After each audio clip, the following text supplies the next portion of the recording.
सात समय के वर्षा आती, समय से गर्मी छाए, आता समय शीत लाता, बसंत समय पर आए। समय इशारा जब करता तब ऋतु चक्र मुड़ता है, कितना भी प्रयत्न करो समय कहाँ रुकता है। कितने योद्धा हुए धरा पर, समय ने सबको मारा, समय निगल गया तूफानों को, समय बना अंगारा। समय के आगे ब्रह्मांड में नहीं तूफान उठता है, कितना भी प्रयत्न करो समय कहाँ रुकता है।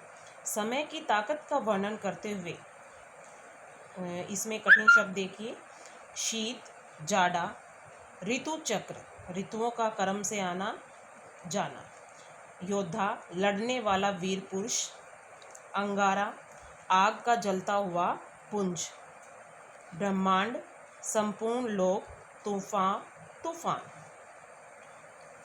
समय की ताकत का वर्णन करते हुए कवि कहता है कि समय के अनुसार ही वर्षा और गर्मी आती है, समय पर ही जाड़ा, जाड़ा यानी कि सर्दी, और वसंत आते हैं।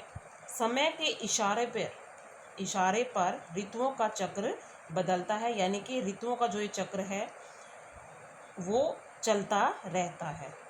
सर्द के बाद जैसे ग्रीष्म ऋतु आती है, ग्रीष्म के बाद फिर शरद ऋतु आती है, उसी प्रकार से फिर वसंत ऋतु आती है, फिर हमारी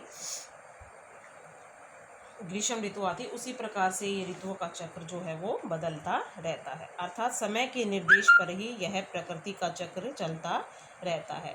इस पृथ्वी पर अनेक बलशाली योद्धा पैदा हुए हैं, पर समय ने उन्हें अपना शिकार बना लिया है। समय बड़े से बड़े तूफानों को अपने वश में करके निगल गया है, यानी कि उनको भी, जितने भी बड़े से बड़े तूफान आए हैं इस प्रकृति में, उन सबको उसने तहस नहस उनको कर दिया है। समय आग का गोला बन जाता है, जिसमें सब कुछ जलकर नष्ट हो जाता है, यानी कि समय एक आग के अंगारों, जो आग है उसके गोले के समान है, जिसमें सब कुछ जलकर नष्ट हो जाता है। समय के सामने ब्रह्मांड में तूफान भी नहीं उठता है, यानी कि अगर समय के आगे ब्रह्मांड में तूफान भी आता है तो वह भी नहीं उठता है।